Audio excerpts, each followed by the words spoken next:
পবিত্র কাবা শরীফ প্রাঙ্গণে সর্বোচ্চ সংখ্যক মুসল্লি সমাবেত হয়েছেন রমজানে। রমজানের ২২তম দিন থেকে ২৩তম রাত পর্যন্ত ৩০ লাখেরও বেশি মুসল্লি একত্রিত হয়ে এই মসজিদে নামাজ আদায় করেন, যা চলতি মৌসুমের অন্যতম বৃহৎ সমাবেশ।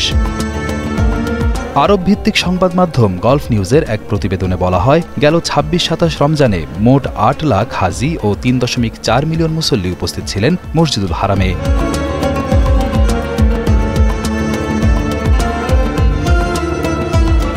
উল্লেখ্য, মুসলমানদের বিশ্বাস, রমজানের শেষ দশকের বেজোড় রাতগুলোর মধ্যে লাইলাতুল কদর থাকার সম্ভাবনা বেশি, যে রাত ১০০০ মাসের চেয়েও ফজিলতপূর্ণ। তাই এই বিশেষ রাতের বরকত লাভের আশায় অনেক মুসল্লি গ্র্যান্ড মসজিদে নামাজ আদায় করতে আসেন বলে জানা যায়।